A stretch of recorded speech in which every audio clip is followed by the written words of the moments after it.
Alright, what is up guys, it is Storm back here with another video, and in this one I am bringing you part 15 to Mightless and My Hero Academia story. Now originally I was going chapter by chapter, but chapter 15 was a bonus chapter, or basically a filler chapter of a date between Izuku and Toga, and I found that kind of boring, so I didn't really feel like making a video on that. But if you want to read that for whatever reason, as always, the link to the story will be down in the description below. So to clear up the confusion, now I'm going from chapter 16 onward, but I'm just titling it part 15 because that makes sense with my titles. But before the video begins, if you like the content you're seeing, be sure to subscribe, like, and comment. I mean, they're all free, so why not? If you want some dope channel merch, the link that'll be down in the description below. And if you want to see more of me, go check out my other channels and go follow me on Twitter, Instagram, and TikTok, which will all be linked down below. But without further ado, why don't we just dive right on in. Having woke up late, Izuku ran rapidly downstairs and out the door, not even saying good morning to his mother. He needed to make it to school early to set up for the assassination of his homeroom teacher. All for One was nice enough to tell him the new quirk he received this time around. So Izuku didn't need to get punched by Akatsuki again to figure out what his new quirk was. Still a mile from his meetup spot where Toga should be waiting, he decided to immediately try out his new quirk in order to prepare. Leaping into the air, he channeled his newfound quirk's ability, forming 2 miniature cyclones under his feet, boosting his speed as he hovered a good 4 inches above ground level, cruising down the street at the speed of a bicycle. Closing in on Yuuei, he saw that the buses had already arrived, and were waiting at the school door. Remembering which one he was getting in, he walked up to bus number 105, as the doors automatically opened, revealing Toga as the driver. "Are all the preparations finished?" asked Izuku. "Just waiting on you, boss," replied Toga. "Alright, remember your assignments?" Izuku asked at the back seat. Crystal clear, 2 voices responded. "Alright, then sit things out for now. I'll warn you if anything goes wrong," replied Izuku. Class started like normal. Math, history, lunch break, the usual. Mid-break, Izuku contacted his squad, signaling that it was time to take action, as today was their special hero training course. Arriving in class, Izuku seemed more lively than usual. "Today will be an especially special course, from flood simulations to earthquakes. We are currently dealing with rescue training," he explained. Sounds like another rough day," commented Denki. "Also, it's up to you whether or not you want to wear costumes, as some are ill-suited for these kinds of activity. This site is sort of remote, so we'll be going by bus," continued the bad-guy teacher. "So, good luck to you all." As Izuku made his way outside with the rest of the class, Ochako ran up to him, confused why he didn't wear his costume. "Oh, my costume? It got destroyed by Akatsuki, so I'm wearing my gym uniform instead. It's a lot more mobile and versatile after all," Izuku explained. Ida, being the young wannabe teacher that he is, was directing everyone, ordering them to enter in an orderly fashion. As Midoriya entered, he noticed him, slumped over one of the seats after noticing it wasn't the kind of bus he thought it would be, embarrassed. As the bus started rolling, the students were chatting about all sorts of stuff, while Izuku stuck close to the driver, making sure she wasn't acting too out of line. Come to think of it, he never actually figured out what Izuku's quirk actually was. Izuku overheard Tsuyu's comment. Suddenly, most of the students turned to him, eager to see what he was capable of. Asui is right, we never actually have seen him fight. He got exempted from the quirk examination, and all live feeds of him fighting during the combat training were lost, because Akatsuki blew up the cameras, Mina commented. "Call me Tsuyu," replied the frog girl in the background. Suddenly, Izuku was surrounded by the entire class, waiting for him to show off what he was capable of. "Come on, Izuku, show us. Everyone's seen everyone's quirk in action, including my hardening, so why don't you indulge us?" asked Kirishima. "Hey, don't pressure him, it's his quirk, he decides when to use it," Ida said with authority. Without comment, Izuku formed a small tornado in the palm of his hand. Wind manipulation. "Pretty basic, but still cool," Izuku said. The rest of the class applauded at Izuku's performance. "Can you use that wind to blow the girl's skirts upwards?" asked the perverted Minota, as he was strangled by every surrounding girl. Izuku blushed, scratching the back of his head as Ochako complimented him. Suddenly, the bus sped up by an additional 30 miles per hour, rocking everyone sideways. "Hey, what the hell is that driver doing?" Kirishima yelled as Izuku cursed, forgetting how jealous Toga could get. "What is this, Universal Studios Japan?" the class shouted in unison, in awe of the sheer scale and size of the complex they were going to be training in. Izuku looked around. There was a flood zone, a landslide zone, configuration zone, etc. There isn't many things that can impress Izuku after all that he's been through, but this time, he can make an exception. Waiting for them at the center was their supervisor, 13. Welcome, Class A. Here, any disaster you can think of can be and has been recreated. I built this facility myself, and I call it, the hero explained, striking a dramatic pose. The unforeseen simulation joint. While the class admired the space hero, who was idolized by many, Izuku walked up to the hero. Where's All Might? Shouldn't he be here by now? Asked Izuku. Yeah, about that. He's reached his limit this morning and is currently taking a breather in the break room, explained 13. So be it. Let's get started, Izuku replied. 13 turned to the students. Now, before we get started, I have a point to share with you, or 2 or 3 or 4. A lot of points, we get it, thought Class A. Surely all of you know by now, my quirk is called Black Hole. A quirk that sucks in and rips objects apart. The dot-eyed astronaut started to explain. We've seen you use it to save people in all sorts of disasters, commented Ochako. However, my power could easily be used for killing, and I'm sure a lot of you are the same. In this superpowered society, quirks are heavily controlled and monitored, but as stable as the system is, we must not forget, people will die should we misuse our quirks. Through Izuku's physical tests, you found your hidden potential. Through All Might's battle training, you learned of the danger your quirk can unleash. This class will show you a new perspective, where you will learn to use your quirks to save people. Powers aren't meant to harm, and today is the day we teach you how to use them to save people, 13 continued. Izuku felt nauseous hearing her speech though, as she only mentions about quirks. While his plans didn't change, he hoped to see someone at least in Yuuei that had the idea that just maybe, quirks aren't everything and you can still be a hero without one. But, by now, it was clear. Even pro heroes only believed in the power of quirks, not that of the individual.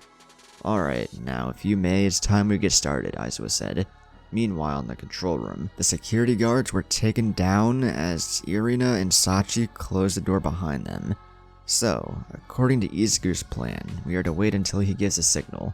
Then we need to crank up the power of every zone to max, Irina commented. On a yacht in the middle of the flood zone, Toga came out. She retrieved a walkie-talkie and proceeded to give the signal.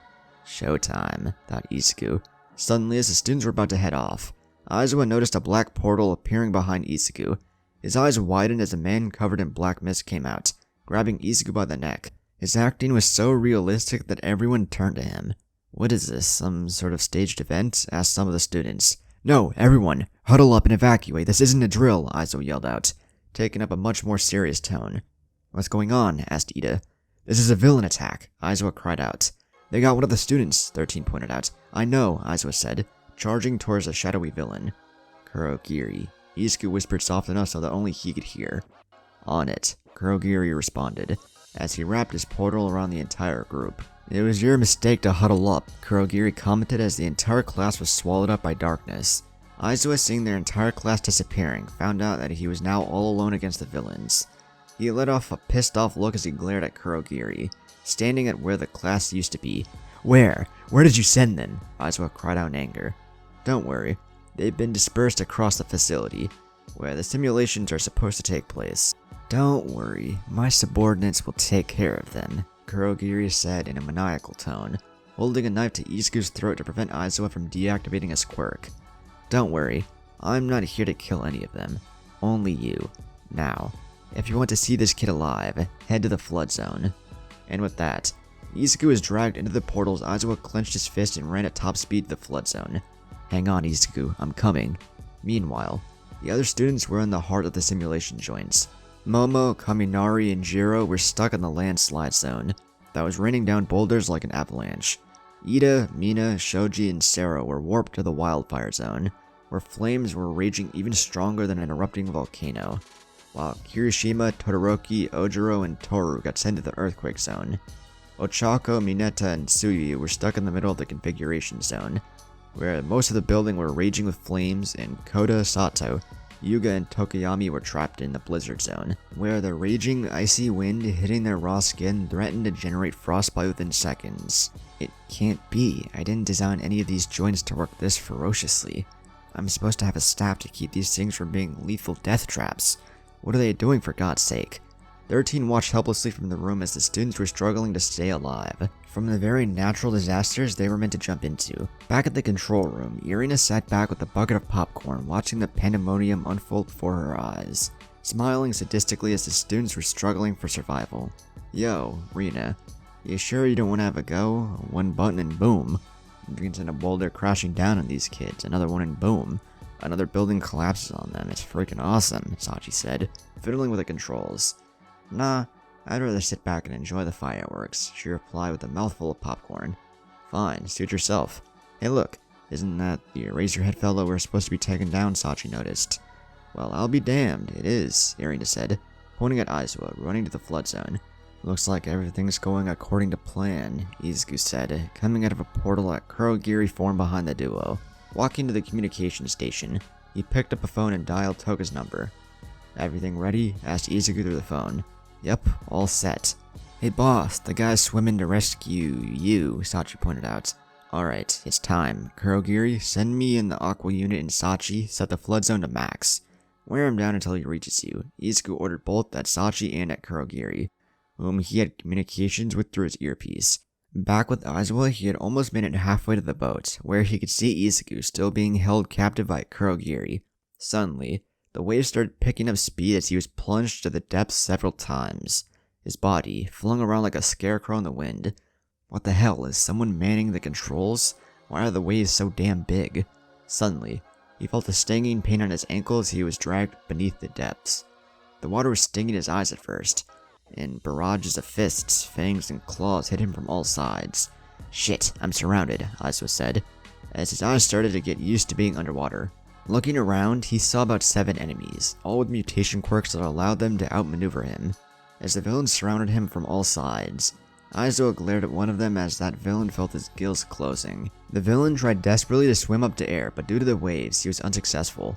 2 other aquatic creature quirk villains charged at Aizawa, punching him in the gut, face, etc. As the 2 were about to deliver their finishing blow, they noticed that their arms were tangled up by the band Aizawa kept around his neck. Just then, Aizawa stepped on one of the villains' faces and pulled with all of his strength, tying the 2 villains up and having them sink to the bottom.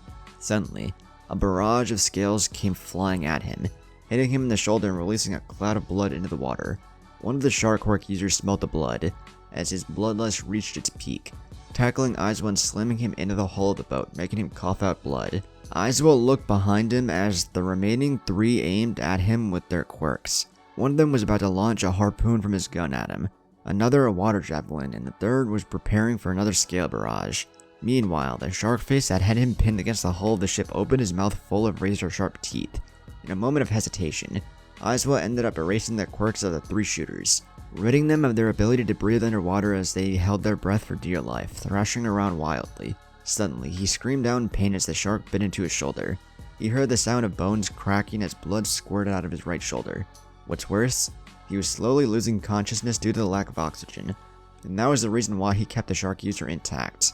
Knowing that sharks breathe by extracting the oxygen and water through their gills, Aizawa bit into the gills of the shark, sucking out the air and making him let go of his shoulder, screaming in pain. Aizawa then proceeded to punch him in the eye, blinding him, before putting him in a headlock and slamming him into the hull of the ship, denting it and rendering the villain unconscious. He quickly swam to the surface, using what was left of his band to lasso the railing and climbing up to the ship's deck. Getting up to the main deck, he flopped to the ground, gasping for air and coughing out a mixture of water and blood. Clenching his bleeding shoulder, he limped his way to the front, where he saw Izuku was being held captive. Making his way to the front deck, his eyes widened as he saw Izuku lying on the floor unconscious. "Izuku!" Aizawa cried out, running up to him. He seemed to be unconscious, in a mixture of panic and hope. He flipped him over, checking his pulse. Then he checked the body for any wounds. Looking around, the villain was nowhere in sight. Letting out a breath of relief, he picked up the limp, unconscious body of Izuku. "Wake up, Izuku. We have to..." Before Aizawa could finish, however, Izuku sprung back to life, jamming his fingers into Aizawa's open wound. In a roar of pain, Aizawa threw him off, only to have him do a backflip in midair and land on his feet. "Izuku, what's the meaning of this?" Aizawa said in confusion. Suddenly, his eyes widened as Izuku's body melted away, revealing that of a young, blonde girl. "Surprise, you just got duped, Mr. Hero," she laughed maniacally, as a portal appeared behind her. What is this?" Aizawa dropped to the ground, dizzy from blood loss. "Don't you see? All of this.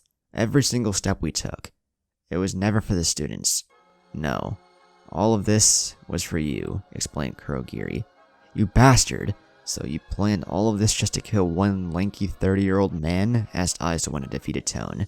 Kurogiri responded with a laugh. Of course not. There's no way I could have planned anything of this level. Nay, the one who plotted your assassination was... Don't you dare say it! Izuku yelled through the mic, causing Kurogiri to jerk his head to the side a bit. Mightless, Kurogiri said, not letting up his diabolical act. Who? The injured hero asked in disbelief.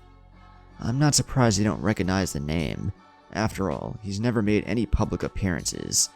Although, does Grim Reaper ring any bells? Asked Kurogiri. Aizawa smirked. Ha, so that mysterious serial killer's behind this, huh? Figures he would have joined an organization such as yours, replied Aizawa, sitting on the ground cross-legged. Well, now this is just sad. No struggle, no tears, no nothing? Asked Toga. A true hero must always be ready for death at any time. I may not have fulfilled my rescue mission, but Lord knows I tried, Aizawa said stoically. Thus, I have no regrets. Just finish me off. Very well then, Eraserhead, Kurogiri said, as he and Toga walked through the portal, pressing the detonator in the process. Suddenly, the entire bottom of the boat exploded right as the portal closed. Aizawa, sitting in place, looked into the sky and smiled as the flames slowly made their way towards him, engulfing him completely. Back at the control room, Izuku laughed sadistically as he witnessed the death of his own teacher. The portal that Kurogiri made open behind them as Toga leapt through it and into Izuku's arms. We did it! Eraserhead is erased and dead, Toga cheered happily as she hugged Izuku. I gotta say, it was really cool seeing everything fall into place, replied Kurogiri. Yeah, I mean, from hijacking the command room to leading Aizawa alone into a death trap, I don't think that we would have ever pulled off such a successful assassination in the League, Irina cheered, high-diving everyone, before grabbing Izuku by the collar. Now, where's my damn promotion? The promotion can wait, Sachi said with a concerned voice. Look. Izuku's eyes widened, looking through the screen. Somehow, in some way, defying all logic, Aizawa survived. But not only that, something was carrying him. Wait, isn't that the Nomu that was supposed to be watching the front door to hold off All Might in case he shows up? What's he doing here? Toga asked. Suddenly, Izuku's eyes filled with rage as he saw the man riding the Nomu, getting off it, and walking to Aizawa. Shigaraki! Meanwhile, on the outside, Shigaraki looked down upon the unconscious Aizawa. It always sickens me when someone is doing my job. I hate it, all of it. Those who steal my thunder should burn in hell, Shigaraki said, reaching up for Aizawa. Especially when they try to steal my kill. Touching Aizawa's left forearm, his skin began to decay, exposing his muscle tissues. Did you really think you were going to die a quick and merciful death, Eraserhead? Even though you're unconscious, I'll make sure your death will be as painful as possible. Suddenly, streams of ice came flying at Shigaraki and forced him to back off. Looking to his side, he saw Todoroki and Kirishima, slightly injured with cuts and bruises, but mostly intact. Stay away from our teacher, you creep, ordered Kirishima, charging in. Nomu. Suddenly the Nomu reacted, punching Kirishima with a rapid right jab, but thanks to his hardening, Kirishima withstood the hit, but was still sent flying. Kirishima? Aizawa started to regain consciousness. No, my plan is falling apart, Izuku yelled, banging the control panel. Everyone else in the control room went dead silent. So, what now? Sachi asked nervously. Now, we switch to Plan B, Izuku replied, donning his signature mask and jacket and stepping out the door. Back with Shigaraki, Todoroki, and Kirishima, they tried their best to subdue the Nomu, but to no success. However, Shigaraki was also forced to help his Nomu and provide him assistance, unable to kill off Aizawa. Stay away from them, Aizawa uttered weakly. Suddenly, Tsuyu dove in from behind, her tongue latching onto Aizawa. Shigaraki, seeing this, ran to catch her, but ended up stepping on something sticky. Looking down, he saw that the ground was littered with purple balls, unable to free himself. Aizawa suddenly felt really light as Ochako was seen in the distance, removing his weight and making him easier for Tsuyu to carry. Damn you, one after another, you just had to ruin it, didn't you? Shigaraki yelled out, before feeling a pulsing shock hit him from behind. Yeah, nailed him, cheered Denki along with Momo and Jiro. Upon witnessing this, Shigaraki's eyes went bloodshot with rage. Why? Why is it that every time I try to do something, it has to be ruined, he yelled, punching the ground. Surrender, villain. You're surrounded, said Todoroki. Surrounded? Who gives a crap? Shigaraki yelled out, walking forwards maniacally in a rage. Bring in all of Yuuei if you want. You won't be able to stop me as long as my Nomu's here. Suddenly, a huge blast of wind blasted the door open, as the shockwave sent everyone flying back, even the Nomu, and from the door came the silhouette of a muscular blonde hero. The students smiled with glee as they cheered his name. All Might! Shigaraki gritted his teeth, violently scratching his head till it bled. So, you finally decided to show yourself, symbol of peace, he said with a hint of insanity. As this event occurred, Izuku, now known as Mightless, sat behind the support beam of the room, observing everything from a distance. You've really fucked us over, Shigaraki. I hope you're happy, he commented. Next to him was Sachi and Irina, looking out at the battlefield. So, boss, what exactly is Plan B? Just asking, asked Sachi. Shush, I'm concentrating, replied Izuku. I anticipated failure as a possible outcome, but failure by betrayal? No one could have seen such a thing coming. Yeah, just what was Shigaraki thinking? Does he have some sort of vendetta against you? Asked Irina. That's what we're gonna find out. The students cheered in joy at the appearance of All Might, who quickly ran to Aizawa, checking his wounds. Damn, Aizawa, they messed you up really bad, didn't they? Asked All Might. Huh. Guess you can say that I've seen better days, he weakly replied. So fast, commented Mineta. Anyhow, All Might said, turning to Shigaraki. I have a villain to take care of. I'll help, exclaimed Kirishima, but he was stopped. No, you kids went through enough. Rather, go find and evacuate the rest of the class. I'll take things from here. Upon hearing this, Shigaraki started to cackle. What's so funny? Asked All Might. Oh, nothing.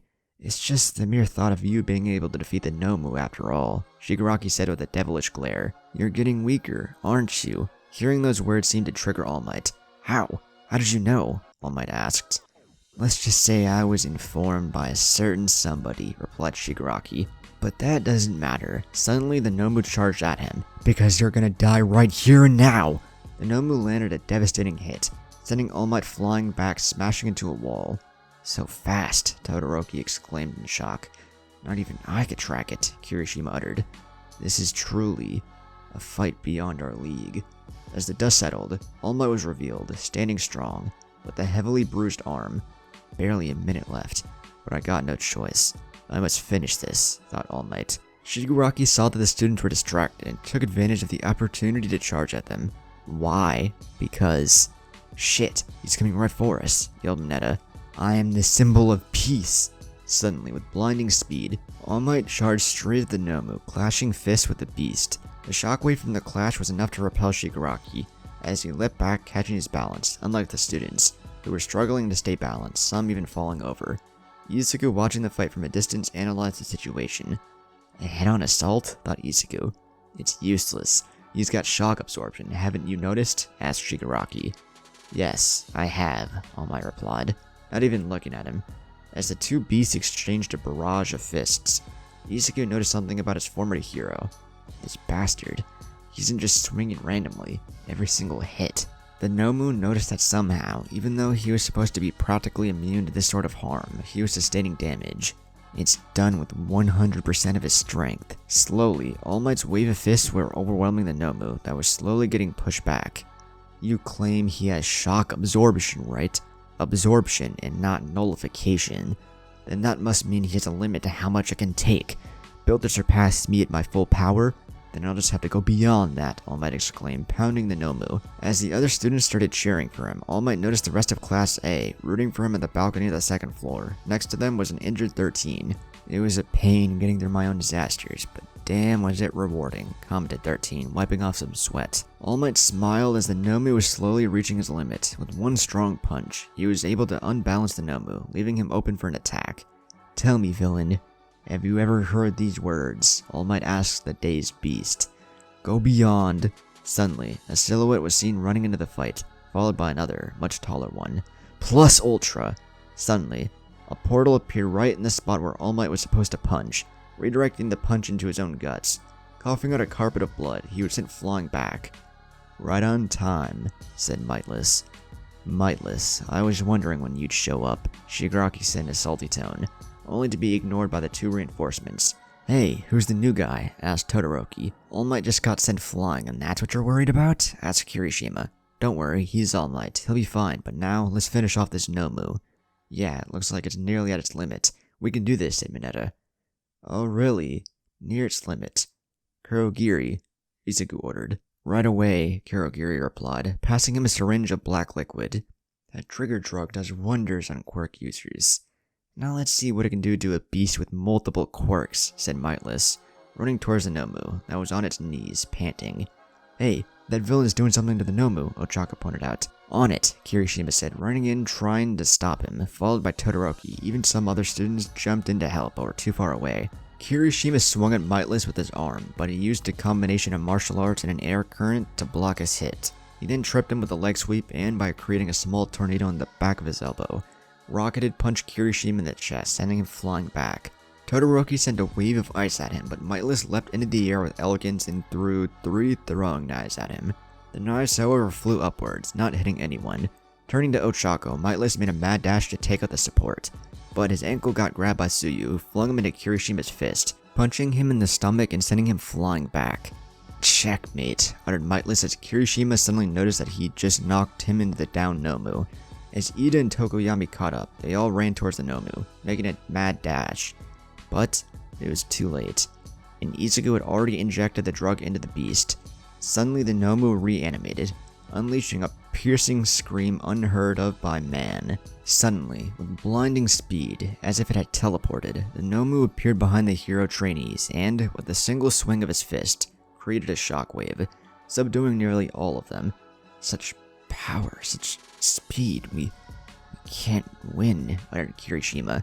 The other students were also paralyzed by fear, unable to do anything. After staring at the crowd, however, something in Mightless started to burn up. "Is this all you really got, heroes? This is just pathetic. Where's your fighting spirit? What happened to the lively lot that were so naive that they thought they could be heroes? Come on, I didn't come here for this. Someone, anyone, get up and throw a damn punch," he yelled out. No response. He let out a sigh. "So, this is how a hero dies. Nomu, kill Azusa and let's scram," he said in a much more calm voice. There was no opposition either, as almost everyone was on the ground, unable to even lift a finger. As they walked up to Aizawa, however, one lone hero stood in between the Titan and his master. Stop right there, or maybe not," uttered a scared Mineta. His legs were shaking violently and he wasn't moving a muscle. It almost made Izuku feel kinda sorry. For a second there, he even saw himself, quaking in fear in front of Kachan. Though that, however, pleased him. "Not so tough now, are you? Now that I'm the one bullying you," Izuku let out. What? Asked Mineta, confused. Nothing, just flashbacks getting the better of me. Anyways, Nomu, kill the baby first," Mightless ordered, as he was about to, but suddenly, out of nowhere, All Might came out of the rubble, landing a heavy blow to the Nomu. "Never fear," All Might was uttering weakly, showing signs of fatigue. "For I am here," he yelled out triumphantly, as he was trying to stop the Nomu. The hit, however, didn't do squat as Nomu picked up All Might by the arm he hit him with, and started to beat him like a sandbag. Mightless, upon witnessing this, started to laugh maniacally. How does it feel, All Might? The #1 pro hero, reduced to a punching bag. Suffer, cry, die. Mightless laughed in a way that even made Shigaraki swallow nervously. Suddenly, out of nowhere, a voice was heard. "Leave All Might alone." It was Izuku, running in, nailing Mightless in the face and sending him flying backwards. "Huh? What the hell is going on?" asked Sachi in the distance. "Why are there 2 Izukus?" "Come. Plan B is concluded. We're leaving," ordered Kurogiri. "What? Hey, Shadow Dude, explain," Sachi asked, to no response. Back with Izuku and, Izuku. The villain tried to get back up, but was slammed to the ground once again. All the other students watched in awe while Shigaraki just stared in confusion. "What is happening?" Shigaraki asked himself, as Izuku was opening a can of whoop-ass on Mightless, sending him flying back into Nomu. "Huh? Another one to crash the party. Do you really think you can vanquish my Nomu alone? Asked Mightless. Izuku grinned. Who said I was alone? Suddenly a bullet flew in, hitting the Nomu in the eye as he cried in pain. It's the pro heroes, cheered Mineta. What? Shigaraki yelled out. Suddenly, all the pro heroes arrived, charging in to save the students, Aizawa and Mightless. Meanwhile, Mightless grabbed Shigaraki and ran. Nomu, hold off the heroes while we escape. This is my final order. And Nomu agreed, letting out a menacing screech and charged blindly at the heroes as explosions and destruction rang in the distance. Mightless and Shigaraki hopped into the escape portal, which led to a helicopter piloted by Spinner, flying the two, along with Kurogiri, Irina, and Sachi off. The duo took a minute to take a breather as they flew off into the horizon. Back at the hideout, Izuku explained to Sachi and Irina what Plan B was. So, to clarify, the reason we were killing Aizawa was because he was suspecting that you were Mightless. So in case we failed the assassination, Plan B was to send in Toga, disguised as you while making your first appearance in the intro. So then, Aizawa would see you and your villain identity in the same spot, thus clearing his suspicion. And it would also skyrocket your already high reputation, gaining more and more heroes' trust so that you could backstab, correct? Asked Sachi. That's pretty much it, yeah, replied Izuku. That's genius, replied Sachi. Now, let's deal with the reason why we needed to resort to Plan B in the first place, Izuku said, turning to Shigaraki. Shigaraki, noticing that everyone in the room was turning on him, took on his rebuttal. Well, I needed to prove that I was better than what, exactly? Speak the truth. We all want to hear it. Shigaraki clenched his fist. It's because you were stealing my thunder, okay? People think that I'm not good enough anymore. Instead, they're all, oh, look at this kid. He's so special because he has no quirk. It's infuriating. Izuku looked at him with the eyes of a disappointed father. So, you sabotaged our mission to inflate your ego. No, I sabotaged your mission because what? Izuku cut off. Have you been hiding something from me? Suddenly, Shigaraki lunged at him.